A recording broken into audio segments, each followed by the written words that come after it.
And we're live. Hi, everyone. Welcome back to another episode of Dojo Live. Today is Wednesday, January 12th, 2022. This is Tulio Suragusa broadcasting from Southern California. And I'm joined today by Kim Lantis in Hermosillo, Mexico. Hi, Kim. Welcome back. Hey, And, Tulio. and our guest, Gary York, who's the founder and chairman at Help Lightning. He is in Birmingham, Alabama. Welcome to the show today, Gary. Thank you, Tulio. Glad to be here. All right, so we're going to be talking about some interesting things today, specifically about remote visual assistance, democratizing access to expertise. I don't want to steal Kim's thunder for introducing the topic, but I kind of did. I'm sorry, Kim. But let's go, before we dive into that and see what we can learn, let's get to know you a little bit. Gary, if you could kindly introduce yourself, tell us a little bit about you, and then we'll dive in and understand what Help Lightning is all about. But please introduce yourself. Thanks for being with us. Yeah, happy to. So I'm a technologist and entrepreneur. I've been in the technology space for many years. I got my graduate degree, a master's and PhD from Carnegie Mellon, and then worked in Boston and Silicon Valley in early B2B software businesses. And after a while, I decided that being an entrepreneur was what I wanted to be. So I started, since then, I've started 4 B2B software companies that have had success with 3 private sales and 1 IPO among my previous companies. Nice. Congratulations. Great story, great success. So tell us a little bit about Help Lightning. First of all, what gave birth to this idea? What was that? I need to go create Help Lightning. And what do you guys do today? Well, the idea came from a friend of mine who is a neurosurgeon, and he wanted to be able to, they're inventing new neurosurgical procedures all the time, new ways of saving lives and such. And he wanted to be able to project that expertise to people who needed it. So somebody's in an auto accident, they need a life-saving procedure. The surgeon at this, the local hospital doesn't know it, but they could get an expert to, show them how to do it from 1,000 miles away and, save the patient's life. So that was really truly was his vision for being able to use this technology. We found that the idea of remote visual assistance was really very useful in so many other areas. And our focus really has been around service industries.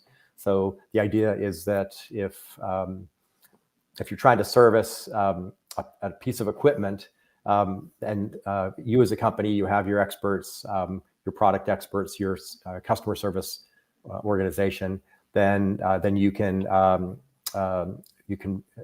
use this video-based collaboration tool to allow your experts to be virtually present and be able to solve problems for your customers with much more quickly and at much lower cost. It democratizes the access to expertise.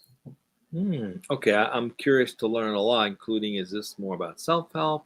All right, let's go and dig into the topic. Kim, please, let's kick it off and see what we can learn today. Sure, perfect. Thank you, Tulio. Thank you, Gary. As Tulio already shared with us, the topic you chose today, Gary, is remote visual assistance democratizing access to expertise, and more specifically, using remote visual assistance software and how it has made it easier than ever to share expertise. And this is done by granting access to an expert at the right time and place. And we're all about the empowerment, right, of people and collaboration, solving problems together. Right. So, Gary, first and foremost, what was it that made you choose this topic today to talk about? Well, as we all know, we're still suffering from COVID and the impacts of COVID. And when it first hit, there were lockdowns and there were people and travel restrictions, and everybody went home, and we have all figured out how to work from home. And that was really a shock to a lot of industries where people were used to working together in person. And so even like field service industries, there were restrictions on allowing field service technicians to come into your home or to come into your business to help solve problems. And so that was what really showed people that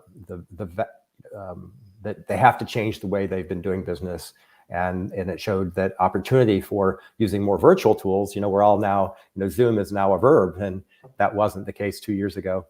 And so, but the same is true for remote visual assistants for around the physical world. So Zoom is when we're interacting in meetings, and Help Lightning is when you're helping to solve a problem, typically with some, in the physical world, with equipment and processes that you have in your businesses.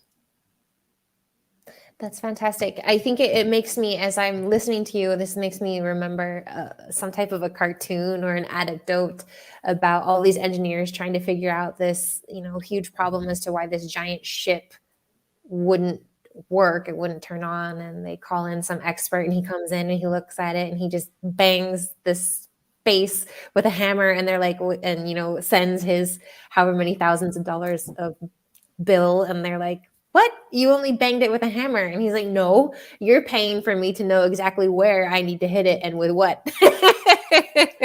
That's right. Yeah. So I exactly. think it's kind of making that visual. So how does this work? Like, how do you find your collaborators, or where do you get your pool of experts who know where to hit that hammer? That's right. So we sell a software as a service solution to businesses, and they're the ones who have the experts. So, for example, one of our customers is Becton Dickinson. They have they sell lab equipment, for example, even lab equipment that's used for COVID testing. So when COVID hit, they had lots of demand for increasing the testing capacity around the world, and they shipped equipment to Zimbabwe and Guam and all sorts of unusual places around the world that needed to increase their testing capacity for COVID. But they couldn't send their people there because of the lockdown. So they needed to be able to set up that equipment and then train those people and then support their customers if there was any problems with the equipment. So now they can do that with tools like Help Lightning. They can do that virtually, where their expertise can be physically present, or they can be virtually present, but it's as if they were physically present. So Help Lightning has a technology. It's a type of augmented reality that we call merged reality. And the idea is that the expert's field of view is merged with the field of the person needing help into a single view.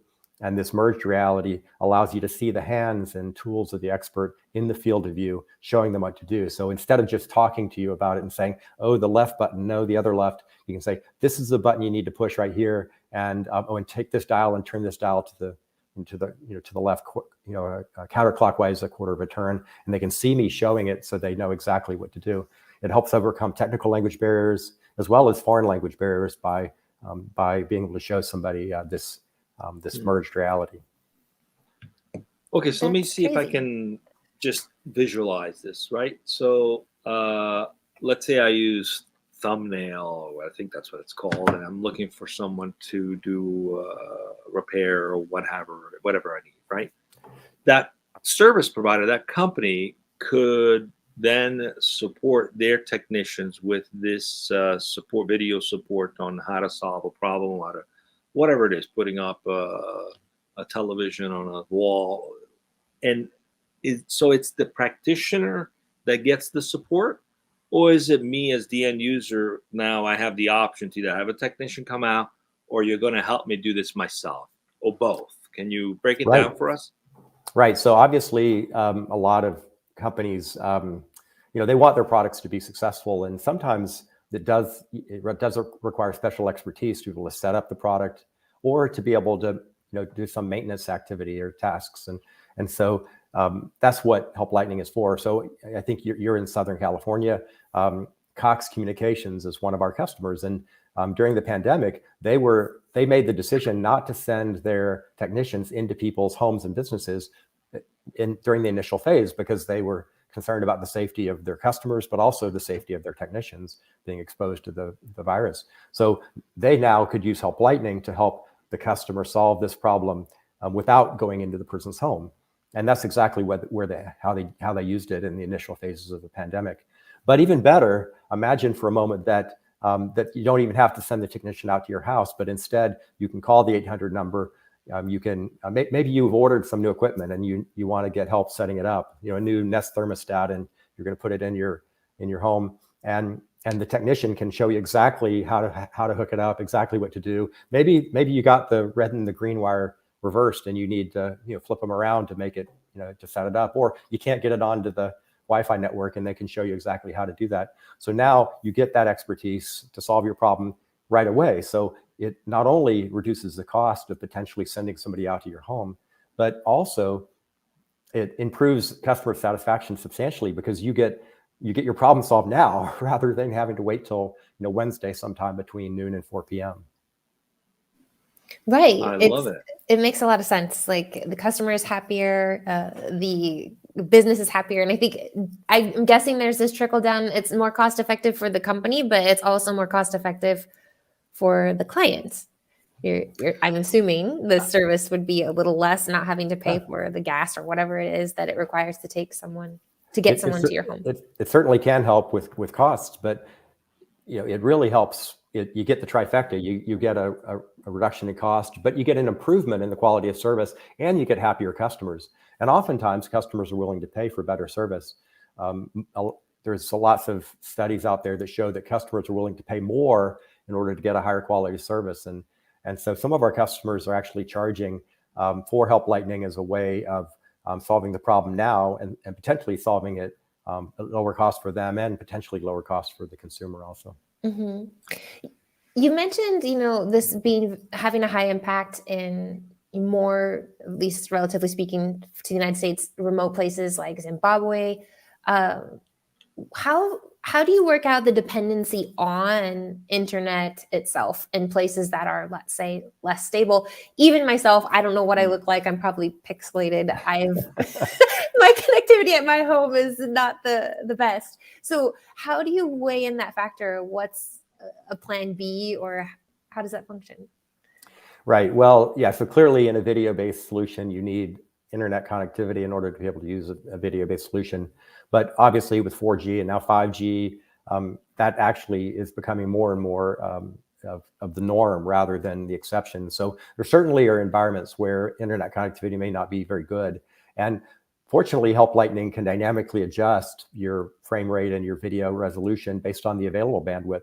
But in addition, if you don't have bandwidth for video, then we actually have a capability of using photos, using screenshots, using effectively a still shot in order to get a look at it, and then see what's going on, and then to get another look at it and see what's going on. And this mode allows you to work in lower bandwidth environments. But frankly, I mean, one of my friends who works with manufacturing organizations all around the world said he was in the rural part of Cambodia in some rice field, and he said the internet connectivity was better there than it was at his home.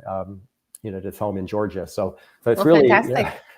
So I think that even though we think of internet as being, it is certainly still spotty, but it's becoming better. And a lot of developing countries are skipping wired connections entirely and going straight to wireless. Yeah. Okay, well, I'm eating my words. Thank you for educating me. That's great. I'm happy. All right. So how does this compare? And I have to ask, because today you can pretty much find everything on YouTube, right?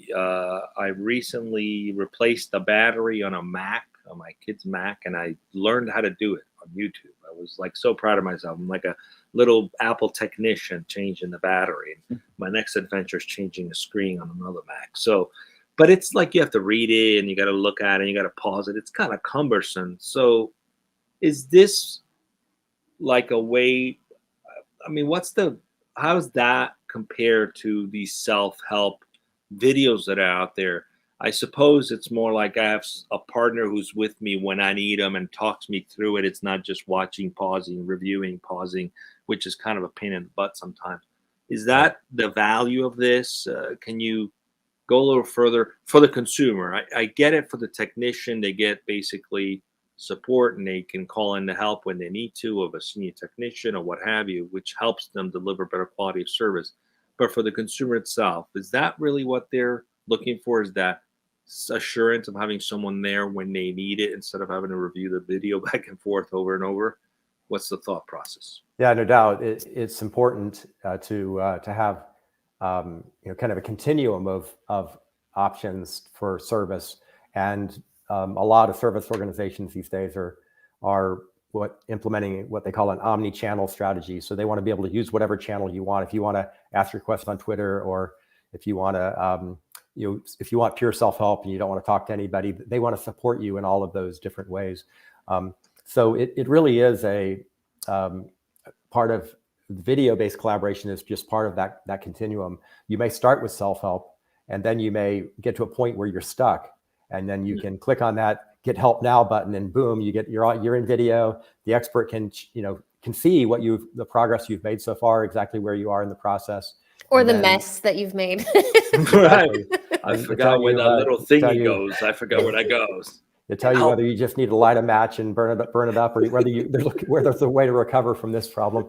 So but yeah, so now they can give you a little bit, give you a few hints, talk you through it, and frankly, a lot of people like that personal touch.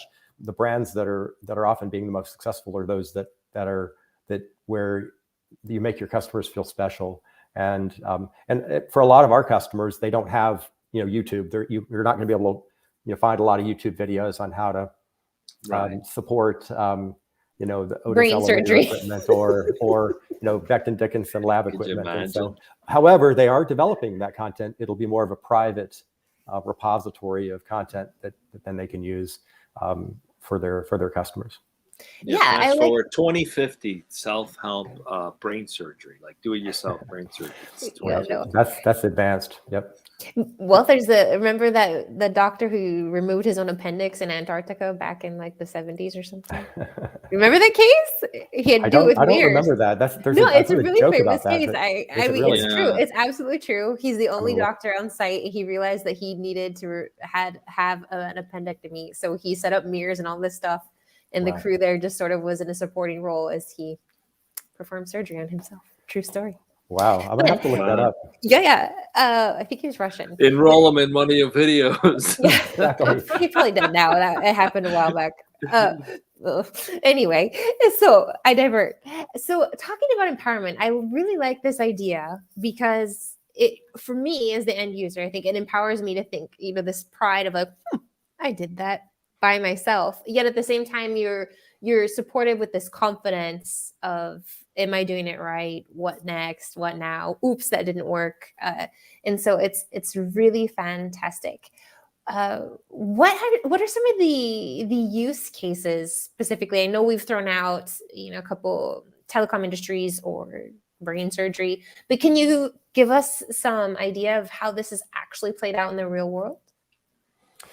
Sure. So there are times where it really has been truly life-saving. Not all the cases, but we have a customer that sells equipment that's used in for cardiac patients, patients around their heart catheterizations and a variety of different heart conditions. And there was one of our customers that they have a physician who was a surgeon who was using this technology in a surgical suite. It's kind of like the product is kind of like a Roto-Rooter for your veins. So there was some blockage, and he was trying to to get the blockage out, and he got stuck. The probe got stuck, and he couldn't move it forward. He couldn't move it backward. It was just stuck. And I mean, this is somebody with 25 years experience. This is not a rookie.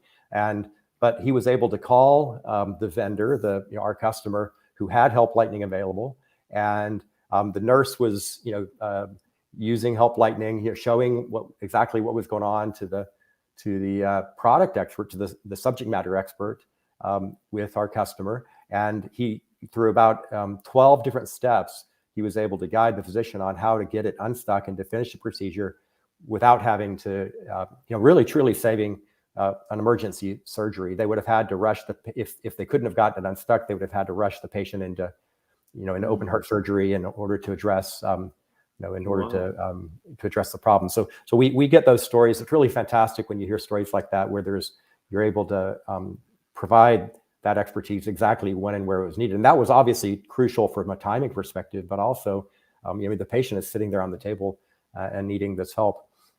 We have customers who also deliver this technology for equipment setup. So another example is maybe you ship that equipment to to Zimbabwe, and sometimes they'll even ship smart glasses with it. So you get the equipment, you put the smart glasses on, and it calls home. And now you can, you're sitting there with the smart glasses with both your hands free, setting up the equipment and getting it going and getting the expert to show you exactly what to do next. So some of our customers will have, if it's very complex pieces of equipment or big construction projects, they may be using it 8 hours a day where they're being guided on what to do next and how to know how to do those things of that sort. So it's really a powerful tool in lots of contexts. But it typically is where there is, we like to think that everybody has everybody's an expert in something, and we love the idea of sharing that expertise to give people their superpowers by being able to share your expertise with them. Yeah, and knowledge sharing as well. And I think the relationship building that must happen as a natural sort of consequence of using something like this. Are you seeing increased loyalty as well with your customers and their users?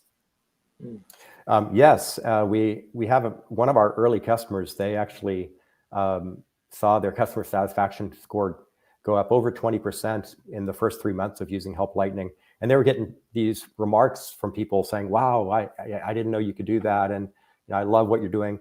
One of our customers, during COVID, they weren't able to travel and they weren't able to go out and support their customers in the normal way. And they were concerned about it. But by using Help Lightning, they were able to continue supporting their customers, even though they couldn't travel and be there in person.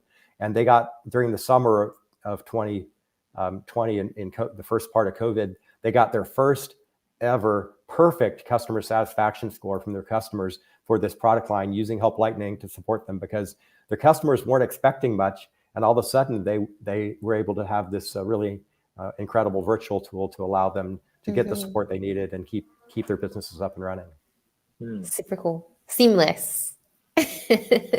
I love it. So let's talk about Help Lightning a little bit more.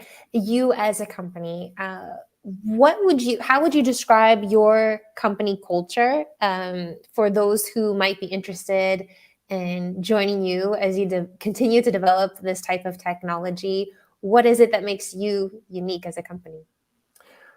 Well, we feel our market is really exciting right now and it's growing rapidly. And of course, we're supporting people all over the world with this product. We have customers in 6 continents using Help Lightning in over 100 countries. Everywhere but Antarctica, basically. Yeah. Well, unfortunately, not yet in Antarctica, but we're working on it. Maybe the surgeon could have helped that guy with his appendix removal if he needed help. But it is an exciting time because so much more is being done virtually.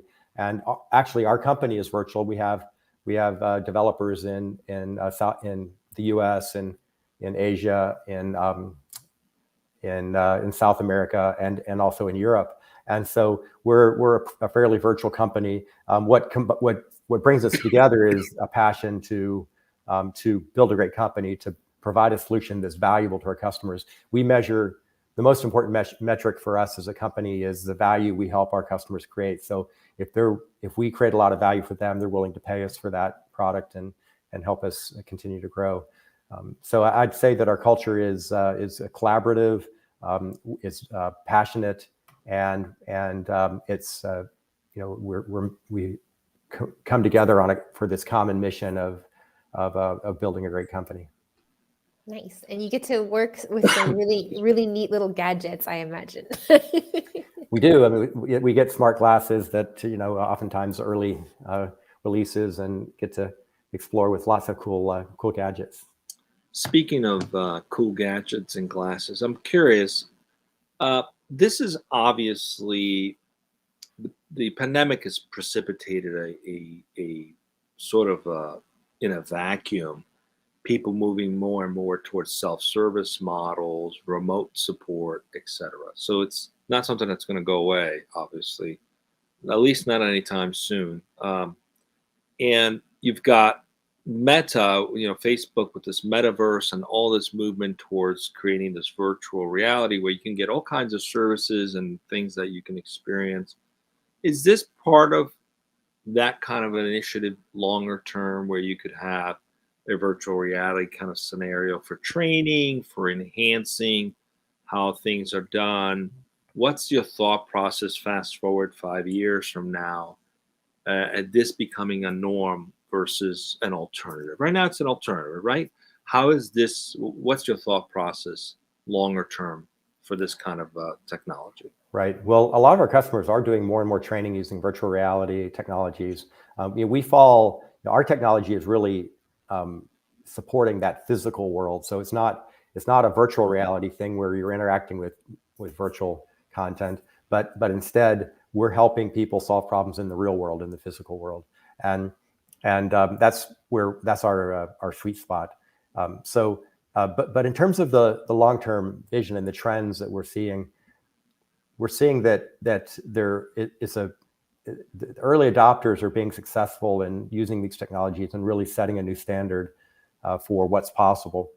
And so what we're seeing is that it's, that there's a ramp up now. We're moving from the early adopters who were using the technology before the pandemic and seeing really great results to now the early majority is coming in and beginning to look at these technologies and find that it's really necessary in order to continue to be competitive and to deliver higher product value. So I think it's becoming the norm to use more of these technologies. Smart glasses are still relatively early. Most of the experts are expecting that Apple will introduce augmented reality glasses sometime in the next couple years, and that will really establish a kind of a starting point for the market. Those who are in the market today, you have Microsoft has HoloLens, and there's a number of vendors that we support, such as Vuzix and RealWear and Zebra, who have smart glasses that are used more in the commercial settings rather than in the consumer settings. But those are we're seeing improvements in those every year, and we're seeing new use cases that are becoming possible. But as they get lighter, as the battery life gets longer, as new features are available that allow them to be more, to have a better software that enables them to be used in new settings. So it's happening, and I think the timing's great for companies like Help Lightning, who are trying to build a strong presence there. Nice. So you've done a few startups. You've even gone through some IPOs. What's different about this one? And what lessons have you learned along the way about yourself, or things you keep iterating or improving? Any words of wisdom you'd like to share? Well, I really love being an entrepreneur. I've always been at that boundary of what's possible and what's practical. And obviously, for a startup, you have to do what's, that I think that's maybe a definition for being an entrepreneur. And so it's been an exciting time. I mentioned, we were talking earlier about the software industry, how software is just really taken over the world. Software is eating the world, I think is a famous quote. And so we've been able to be a part of that over the last few years as through some of the businesses that I've been able to be a part of. And so I think what I've learned is that you can actually I love the idea of solving problems and working to create value for our customers. And again, that's really I think key for us is how do we create value and do something that solves a problem that our customers have. That's the most exciting thing for me. Great. Well, Gary, it's been great to have you with us on the show, and we're always learning some new ideas, some creative ways to help make people's lives better, or at least help them fix their stuff. So congratulations. Just stay with us as we go off there in a minute. Thanks for joining us, everyone. Tomorrow we will have a restream. It's Thursday. We have our whole hands meeting, so we're not going to have a live show, but we'll have a restream. So check out what comes up at 12 o'clock tomorrow. We'll do another restream on Friday too. There's a show every day. Every day there's a show at 12 o'clock. 3 live shows a week and 1 restream. Come back Monday for our recap show at 12 o'clock Pacific. We'll recap this week's shows and announce what's coming up for next week. Unless you want to announce what's coming up next week now, Kim, do you have that information? I think so. Next week is a full week with shows on Tuesday, Wednesday, and Thursday. Tuesday is going to be with Michael Ott at Rentiso.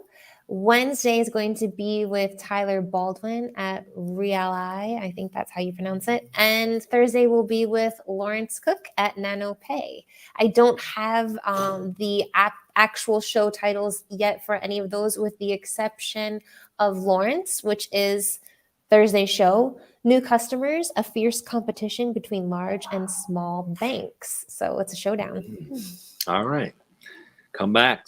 Be safe and have fun. Thank you. Thank you, Gary.